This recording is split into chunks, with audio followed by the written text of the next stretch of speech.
드디어 사도행전 마지막 장에 이르렀습니다. 2024년 한 해를 시작하면서 그리스도의 담대한 증인을 영적인 목표로 우리가 세우고 또 1장부터 28장까지 함께 사도행전의 말씀을 통하여 그리스도의 증인의 모습을 우리가 함께 살펴보았습니다. 사도행전 후반부에 특별히 사도 바울의 삶과 사역은 그리스도의 증인이 어떠한 모습인가를 우리에게 너무나 잘 보여주었습니다. 바울이 드디어 로마로 호송되었습니다. 배로 이동하는 중에 폭풍도 만났습니다. 몰타섬이라는 곳에 내려 독사에 물리기도 하였습니다. 모든 상황 속에서 하나님은 바울을 보호하셨고 또 하나님의 계획대로 그가 로마에서도 하나님 나라에 대하여 예수 그리스도의 복음을 증거하는 증인이 되도록 그와 함께해 주셨습니다. 이렇게 어려운 과정을 통과하여 로마에 도착했으면 우리가 기대하는 바는 다이나믹한 어떤 역사가 일어날 것을 기대할 수 있습니다.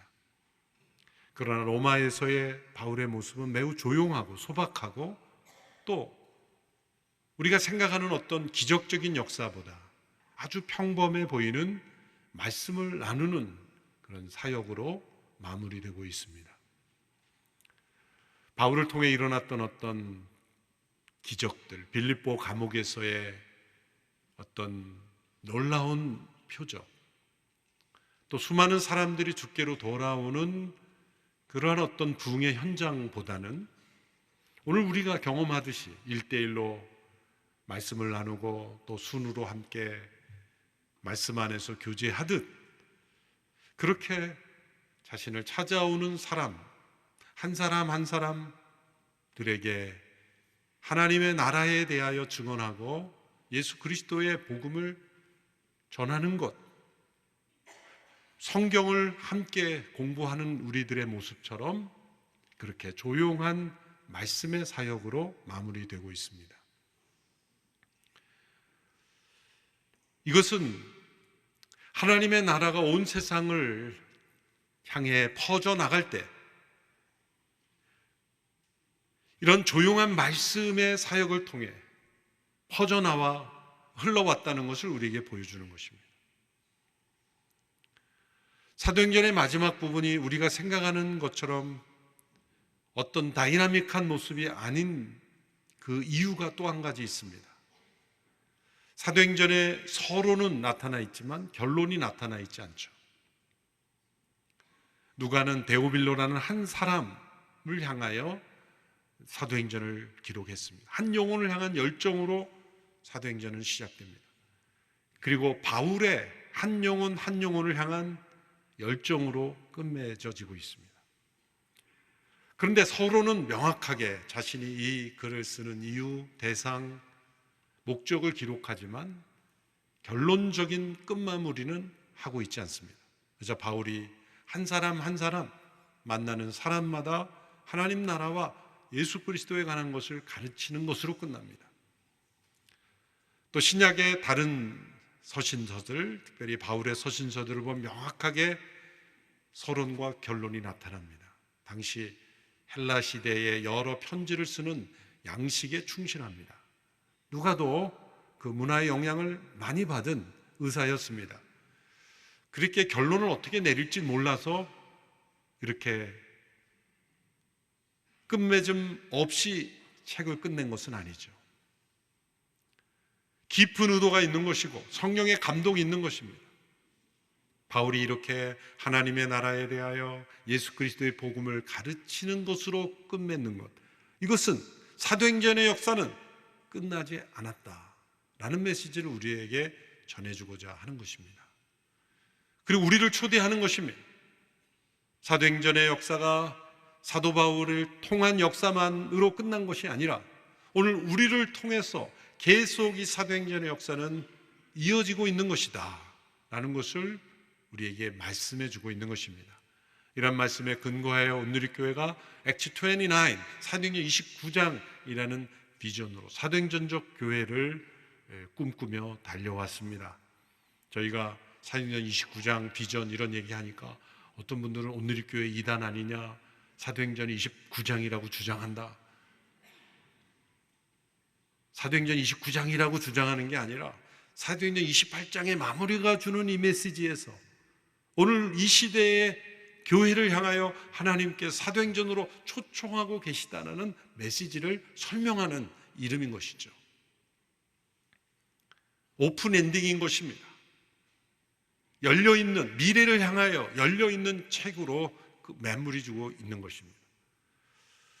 오늘 우리는 사도 바울이 빌립보 가면서 경험한 것처럼 어떤 지진이 일어나는 기적, 병자가 낫는 기적은 없을지 몰라도 우리 모두가 할 수 있는 사역은 바로 하나님의 나라에 대하여 증거하고 예수 그리스도에 대한 말씀을 나누는 것을 할 수 있어요.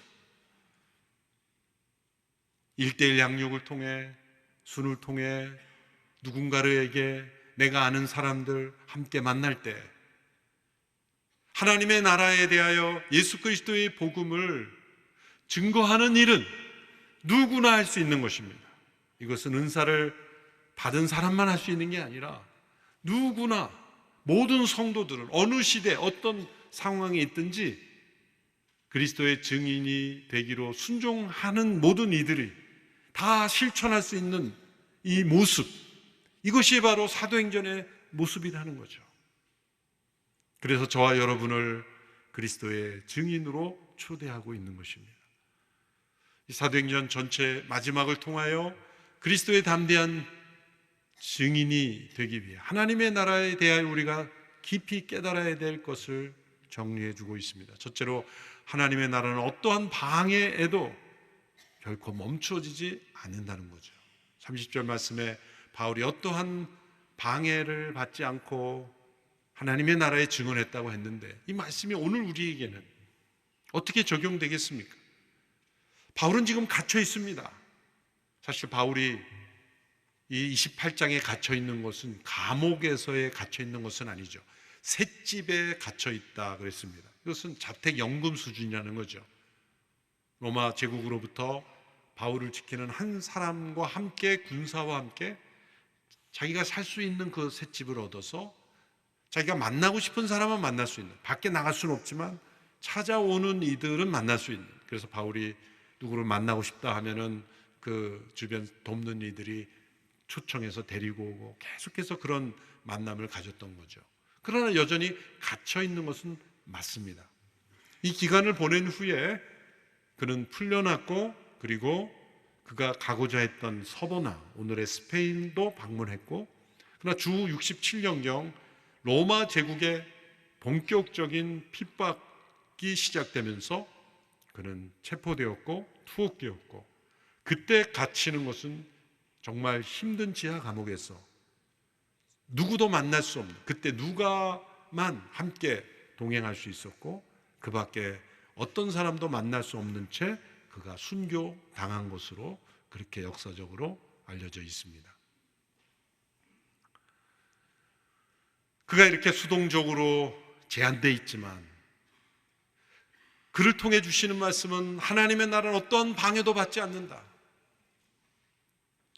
역사가 증명하는 것입니다. 역사적으로 하나님의 나라를 대적했던 모든 세력들은 결코 성공하지 못했습니다. 교회가 하나님의 나라를 위해 존재했을 때는 결코 교회는 쇠퇴하지 않았습니다. 역사적으로 교회가 쇠퇴한 이유는 하나님의 나라를 위해 존재하지 않았기 때문입니다.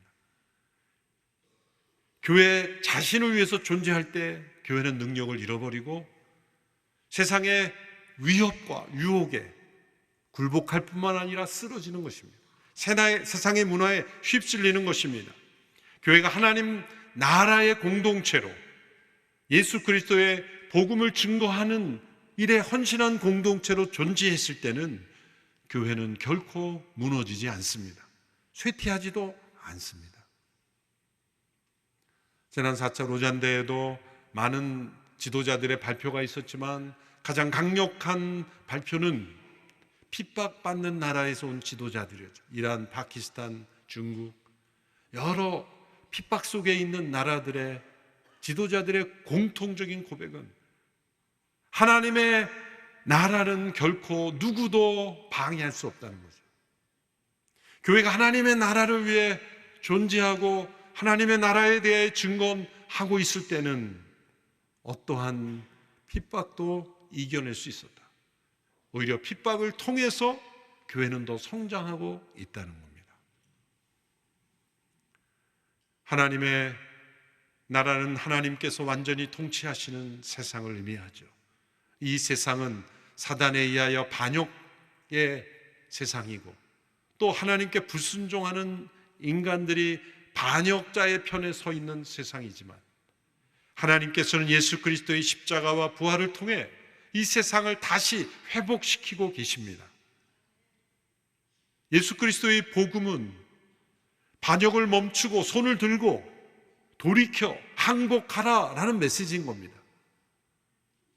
항복할 때 하나님 나라는 열려 있고 그리고 그 나라의 백성으로 다시 받아들여진다 라는 초청장인 겁니다.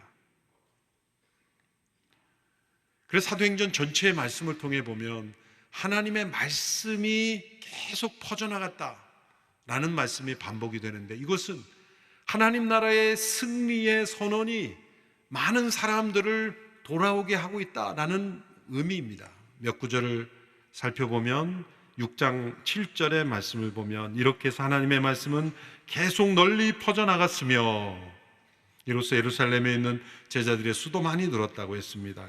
12장 24절에 보면 그러나 하나님의 말씀은 점점 널리 퍼졌다고 했고 믿는 사람이 더욱 늘어나게 됐다고 말씀합니다. 13장 49절에 보면 그리하여 주의 말씀이 그 지방 전체에 두루 퍼졌다라고 말합니다.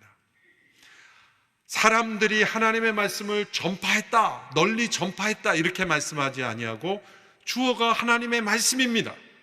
여러분, 하나님의 나라는 우리가 세워가는 게 아닙니다. 하나님의 나라는 하나님의 말씀과 성령의 능력으로 하나님 그분이 세워가시는 거죠. 우리는 그분의 통로가 되는 것입니다. 말씀의 통로가 되고 성령의 통로가 될 뿐이에요. 교회가 하나님 나라를 세우는 게 아니라 하나님 나라를 세우시는 일에 교회가 통로가 되는 것입니다. 그래서 교회가 그 하나님 나라가 이루어지는 그 통로로 우리 자신을 드릴 때는 교회는 어떠한 세상의 유혹도 무너뜨릴 수 없고 어떠한 세상의 유혹도 무너뜨릴 수 없는 공동체가 되지만 만일 교회가 그 하나님의 나라의 통로가 되는 일이 아닌 그저 우리 자신의 이익이나 관심이나 또 혹은 교제나 여기에 초점을 두고 있을 때는 휩쓸려 버리고 마는 것이죠. 하나님의 나라는 어떠한 방해도 결코 멈춰지지 않는다는 것. 그것을 기억해야 합니다. 그래서 사도행전 28장의 마지막 부분은 하나님의 나라가 계속해서 승리하고 있다는 것을 강조하고 있는 거예요. 바울의 위대함을 보여주는 게 아니에요. 하나님의 나라의 승리의 선언을 강조하고 있습니다. 둘째로 하나님의 나라는 하나님의 위대한 섭리로 인해서 결코 멈춰지지 않습니다. 하나님의 나라가 계속해서 전해지기 위해서 하나님은 섭리하고 계십니다. 여러분, 역사는 사람들이 주인공인 것 같지만 아닙니다. 역사의 주인공은 하나님 그분이십니다. 그래서 흔히 영어로 히스토리를 두 단어로 나누어서 His story, 그분의 역사다라고 분리해서 말하기도 하는 것입니다. 하나님의 나라가 이 땅에 이루어지기 위해서 이 반역한 세상이 돌아오게 하기 위해서 하나님은 섭리하고 계십니다. 역사적으로 보면 이 하나님의 나라를 방해하기 위한 얼마나 많은 일들이 일어났습니까? 그러나 도리어 그 모든 일들이 하나님의 섭리로 역전하여서 도리어 하나님의 뜻을 이루는 일에 사용되는 경우가 많습니다. 사도 바울이 자유롭게 돌아다녔으면 얼마나 더 많이 복음을 전할 수 있을까요? 그렇지만 그가 지금 갇혀 있습니다. 피고인의 신분으로 계속 재판을 받고 있습니다. 얼마나 답답하고 또 내가 왜 이렇게 묶여 있어야 되는가 생각할 수 있겠지만 바울은 결코 이것을 잘못된 상황이라고 여기지 않았습니다. 왜? 하나님의 섭리를 볼 줄 아는 믿음의 눈이 있었기 때문입니다. 그래서 그가 빌립보서 1장에서 그가 어떻게 고백을 합니까? 나의 당한 일이 도리어 복음의 진보가 된 것을 여러분이 알기를 바랍니다. 빌립보서 1장 12절에서 15절의 말씀을 보십시오. 형제들이여, 내가 당한 일이 오히려 복음의 진보를 가져온 사실을 여러분이 알기를 바랍니다. 내가 이렇게 사슬에 매인 것이 온 춘이대와 다른 모든 사람들에게 그리스도 안에서 분명하게 드러나게 돼 많은 형제들이 내가 매임으로 인해서 주를 신뢰함으로 더욱 두려움 없이 담대하게 말씀을 전했다고 말합니다. 나의 당한 일, 그건 뭡니까? 자신이 갇혀 있는 겁니다. 그것이 도리어 복음의 진보, 복음이 더 많이 전해짐으로 하나님의 나라가 확장되는 일에 쓰임받게 되었다라고 말합니다. 이것이 하나님의 섭리를 볼 줄 아는 시각입니다. 그래서 그는 담대할 수 있었던 거예요. 여러분, 숲에 들어간 사람은 당황하게 되죠. 그런데 당황하지 않는 사람은 그 숲을 전체로 볼 수 있는 조감도를 가지고 있는 사람, 지도를 가지고 있는 사람이에요. 오늘날에는 저 위성 GPS를 연결해서 모르는 길을 가도 담대하죠. 내비게이션이 인도해 주니까 모르는 길도 그냥 주소치고 담대하게 갑니다. 하나님의 섭리를 보는 시각을 가진 사람은 담대합니다. 현재 내가 당하는 일, 내가 지금 해결할 수 없는 딜레마에 빠지는 일, 이 모든 일을 넘어서는 하나님의 섭리가 움직여지고 있다는 것을 믿는 사람은 담대합니다. 다윗이 사망의 음침한 골짜기를 다닐지라도 내가 해를 두려워하지 않을 것은 주께서 나와 함께 하심이라 고백했죠. 사망의 음침한 골짜기를 다니지만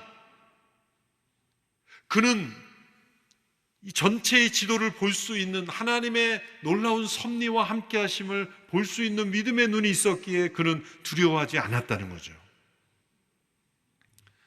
제가 군생활을 대학을 졸업하고 학사장교로 들어가서 이제 소대장이 되기 위한 훈련을 받을 때 독독법 과목이 있었어요. 그 독독법 교관께서 강의를 할 때 지금도 잊혀지지 않는 한마디가 있었습니다. 여러분들이 전쟁이 났을 때 소대원들을 이끌고 이제 전장을 다닐 때 소대원들을 죽지 않게 하려면 반드시 여러분들이 지도를 정확하게 보는 능력이 필요하다. 나침판과 지도만 가지고, 물론 요즘은 이제 GPS가 있으니까 뭐 이제 옛날과는 다르겠죠. 그렇지만 어쨌든 그 당시에는 지도와 나침판을 가지고 어디에 떨어져 있든지, 어디로 가야 할지, 어디로 피해야 될지, 어디로 공격해야 될지, 이걸 다 지도만 보고 알아야 되는 거예요. 그러면서 한마디를 이런 말을 하는 게 잊혀지지 않습니다.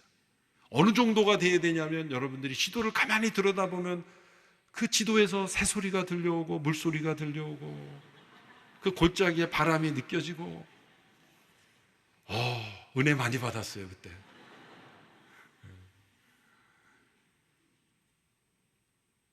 그 지도를 보고 그것을 느낄 수 있다는 것이 저는 영적으로 어떻게 적용이 됩니까? 우리가 처한 삶의 형편에서 사망의 음침한 골짜기와 같은 곳을 다닐지라도 하나님의 섭리를 믿는 사람들은 두려워하지 않는 거죠. 하나님의 손길이 느껴지고 하나님의 음성이 들려오고 하나님의 앞서 행하심이 느껴지는 것, 이것이 영적 지도, 그러니까 섭리를 하나님이 행하시는 영적 지도라고 볼 때 바울은 지금 여기까지 어떻게 왔습니까? 억지로 끌려왔습니까? 땅을 치며 한탄하며 왔습니까? 아닙니다. 그는 기쁘게 왔습니다. 담대하게 왔습니다. 흔들림 없이 왔습니다. 하나님께서 모든 일을 통해 행하시는 일들을 그는 알고 있었기 때문입니다. 그리스도의 담대한 증인이 되는 사람들에게는 이런 하나님의 영적인 섭리를 볼 수 있는 눈을 열어주신다는 거예요. 자기 자신만을 위해 살아가는 사람은 이런 것이 잘 안 보여요. 그러나 그리스도 그분을 위하여 하나님의 영광을 위해 살아가고자 하는 사람들은 바로 이러한 영적인 섭리를 깨달을 수 있는 눈을 하나님께서 열어주신다는 거예요. 그래서 바울이 내가 당한 일이 도리어 복음의 진보가 되었다. 또 한 가지가 있습니다. 그는 바울 자신은 깨달지 못했을 수도 있지만 그가 이렇게 로마에 갇혀 있을 때 그는 편지들을 썼죠. 빌립보에, 골로새에, 에베소에. 그 만 2년 동안 그가 갇혀 있을 때 편지를 쓴 것이고 우리에게 신약 성경으로 남아 있습니다. 그가 계속해서 돌아다니기만 했다면 그런 깊은 글을 쓸 수 있었겠습니까? 그가 갇혀 있으므로 제한된 상황에서 그가 깊이 쓴 편지들이 성령의 감동을 받아 우리에게 성경으로 남겨짐으로써 그가 그 당시 사람들에게만 복음을 전하는 통로가 아니라 이제 오늘 이 시대, 오고 오는 모든 세대 성령님께서 직접 우리에게 복음을 읽기만 하면 복음을 듣게 되는 복음의 통로로 하나님께서 그를 사용하셨다는 겁니다. 이것 또한 하나님의 위대한 섭리가 아니겠습니까? 이러한 일이 종교개혁 시대에도 있었죠.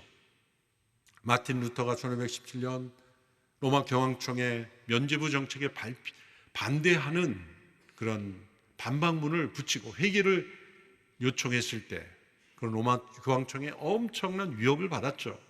처음에는 경고로부터 시작하지만 나중에는 위협과 협박을 받았습니다. 종교 재판도 받았습니다. 주변에 많은 사람들이 당신 이러다 죽을 수 있다고 말했습니다. 그러나 마틴 루터는 굴하지 않았죠. 그러니까 보름스 의회에 이제 종교 재판을 며칠 동안 받고 비텐베르크로 돌아오는 중간에 이제 루터가 납치당합니다. 루터가 이제 저러다가는 언젠가는 죽임당한다는 것을 안 이 비텐베르크의 선제우였던 프리드리히라는 사람이 자신이 신뢰하는 부하들을 시켜서 복면 강도단처럼 이렇게 보내서 그 돌아오는 길에 루터를 납치합니다. 살리기 위해서 납치극을 벌인 거죠. 그리고 그를 성에다가 가두어 버립니다. 그 성의 이름이 바르트브루크 성인데 저도 언젠가 방문해 본 적이 있는데 루터가 갇혀있던 작은 방, 성탑 위에 작은 방이 지금도 남아있어요. 그가 있던 방, 또 책상 이런 것도 그대로 다 남아있죠. 높은 성에 가둬버린 거예요. 그리고 그 성의 책임자에게만 이 사람이 루터라는 걸 알리고 나머지는 일체 알리지 말라. 그 루터를 수염을 기르게 하고 가명을 주어가지고 루터가 아닌 것처럼. 그래서 소문이 어떻게 났냐면 루터가 이제 길에서 납치돼서 살해당했다. 루터를 세상에서 지우려고 했던 거죠. 로마 교황청에 관심을 가지지 않도록. 그리고 한편으로 루터가 더 이상 교황청을 반대하는 일을 못하게 하므로 일단 일을 살려야 되겠다라는 생각을 하고자 납치극을 벌인 거죠. 근데 그 10개월 동안 루터가 얼마나 힘들었겠습니까? 루터는 원래 사람 만나는 거 좋아하고 대화하는 걸 좋아합니다. 루터의 이 테이블톡, 탁상 담화가 책으로 남을 정도로 식사하면서 또 티 마시면서 서로 대화하는 걸 좋아하던 사람이에요. 그러니 그런 사람이 자기가 누군지도 얘기 못하고 아는 것도 얘기 못하고 그렇게 독방에 갇힌 사람처럼 10개월을 살았으니 얼마나 답답했을까. 근데 그 기간 동안에 루터가 많은 글을 씁니다. 로마 교황청을 비판하는 글만이 아니라 자신의 신학적인 책도 쓰고 가장 중요한 것은 헬라 성경을 독일어로 번역했다는 거예요. 그가 그렇게 짧은 기간 성경을 번역할 수 있었던 이유는 뭐냐면 아무도 안 만났기 때문이죠. 그가 이 사람 저 사람 만났으면 그렇게 할 수 있었겠습니까? 짧은 기간에. 당시에 그런 면죄부 같은 것도 만드는 로마 교황청의 부패가 일어난 일은 뭡니까? 성경을 성도들이 직접 읽을 수 없었던 시대에 모든 미사가 다 라틴어로 진행되기 때문에 사제들만 라틴어만 알지 성도들은 모르니까 도대체 무슨 내용을 진행진지 모르는 거죠. 심지어 어느 사제는 로마서를 성경을 거꾸로 펴놓고 읽어도 아무도 아는 사람이 없었다. 그런 시대였기에 면죄부 같은 그러한 일을 해도 사람들이 그냥 수긍했던 거예요. 독일어로 번역을 함으로써 이제 누구나 성경을 읽을 수 있게 만들어 버림으로써 종교개혁이 불이 일어난 거죠. 때마침 먼저 발견했던 인쇄술이 그 독일어 성경을 발간하는 일에 쓰임을 받은 거예요. 이게 모든 게 다 하나님의 섭리로 들여맞은 거죠. 그러면 10개월 동안 갇혀 있었던 것이 얼마나 큰 유익입니까? 프리드리히라는 사람은 그저 루터를 살리고자 했을 뿐이에요. 루터는 답답했을 뿐이에요. 그런데 그 일에 일어난 일이 모든 성도들이 성경을 자유롭게 읽을 수 있는 시대를 여는 통로가 되었다는 거죠. 이것이 하나님의 위대한 섭리입니다. 하나님의 나라가 멈추어지지 않는 것은 인간의 어떤 생각을 뛰어넘는 하나님의 섭리로 지금도 계속 그 나라는 확장되고 있기 때문입니다. 셋째로 하나님의 나라는 그분의 완전하신 능력으로 역사하시기에 멈춰지지 않습니다. 바울이 여기까지 오게 된 때까지 그의 탄 배를 보호하시고 몰타섬에서 독사에 물려도 죽지 않게 하시고 그를 보호하게 하신 건 바울이 위대함을 보여주기 위해서가 아니라 하나님의 나라의 복음이 전해지는 일에 헌신한 자들을 하나님께서 얼마나 능력으로 보호하시는지 보여주기 위해서입니다. 성경 역사를 보면 하나님의 나라를 대적하는 세력들이 끊임없이 나오지 않습니까? 모세를 제거하려고 했던 바로가 등장하죠. 예수님을 제거하려 했던 헤롯이 등장하죠. 또 예수님을 탄생하게 하는 유대인들을 말살하려고 했던 하만이라는 사람이 등장하죠. 또 예수님 당시에는 사도들을 핍박했던 산헤드린 지도자들이 나타나죠. 또 바울을 왜 죽이려고 합니까? 하나님의 나라가 확장되는 것을 방해하려는 건 아닙니까? 그러나 하나님은 이 모든 역사를 통해서 하나님은 홍해를 가르셨고 또한 에스더서를 통해서 보여준 것처럼 놀라운 역전을 일으키셨고 바울을 보호하셔서 하나님의 완전한 능력으로 하나님의 나라가 계속해서 확장되도록 역사하셨다는 것을 우리는 보여줍니다. 볼 수 있습니다. 하나님께서 이렇게 바울을 마지막에 가두어 놓으신 상황을 왜 허락하셨습니까? 하나님은 어떤 한 위대한 사람에게 의존하지 않는다는 것을 보여주기 위해서요. 하나님은 인간의 어떤 위대함을 의지하여 일하시는 분이 아닙니다. 하나님의 나라는 하나님 그분께서 세워가시는 거예요. 성령이 하신 예수 그리스도의 십자가와 부활의 능력, 성령의 임재하심으로 하나님의 나라는 세워져 가고 있습니다. 그분의 완전한 능력을 얼마나 우리가 의지하느냐에 달려 있습니다. 자신을 의지하는 자를 하나님은 사용하지 않으십니다. 연약하지만 부족하지만 미완성이지만 하나님의 능력을 의지하는 자를 하나님은 사용하신다는 것을 보여주기 위해서 바울을 가두어 놓으심으로 하나님의 나라가 계속 이루어져 가고 있다는 것을 우리에게 말씀하고 있는 것입니다. 하나님께 쓰임받은 사람들은 완전한 사람들이 아닙니다. 자신의 연약함을 인정할 줄 아는 사람입니다. 고린도후서에서 바울을 약함에 계속 두신 것, 그것은 그리스도의 능력이 나타나게 하기 위해서라고 말씀하셨습니다. 사도행전을 마무리하며 우리에게 하나님의 나라에 대한 확신이 있어야 합니다. 이 세상 나라는 결국 하나님의 완전한 통치에 의하여 심판을 받을 것입니다. 하나님의 완전한 나라로 함께 들어갈 영혼이 될 것인가? 아니면 심판 가운데 처하는 세상의 부분이 될 것인가? 하나님의 새하늘과 새 땅의 주인공이 될 것인가? 아니면 영원히 심판받을 옛 세상의 일부가 될 것인가? 죄에 사로잡힌 옛 사람으로 끊임없이 살아갈 것인가? 아니면 성령에 사로잡힌 새 사람으로 살 것인가? 하나님의 나라가 내 안에 임했다면, 그리고 그 하나님의 나라는 전해져야 한다면 우리 모두가 하나님 나라의 증언자로, 그리스도의 증인으로 그의 편에 설 것을 결단하는 우리 모두가 되기를 축원합니다. 하나님의 나라가 내 안에 임하시고 나를 통해 하나님 나라가 전해지기를 원합니다. 함께 기도하는 저와 여러분이 되기를 축원합니다. 기도하겠습니다. 하나님의 나라가 우리 가운데 임했음을 믿습니다. 예수 그리스도의 복음을 통해 우리를 구원하시고 그 나라의 백성이 되게 하시니 감사합니다. 하나님 나라 온전히 임할 그날까지 그분의 나라가 증거되는 일에 헌신하는 우리 모두가 되게 하여 주옵소서. 예수님의 이름으로 기도하옵나이다. 아멘.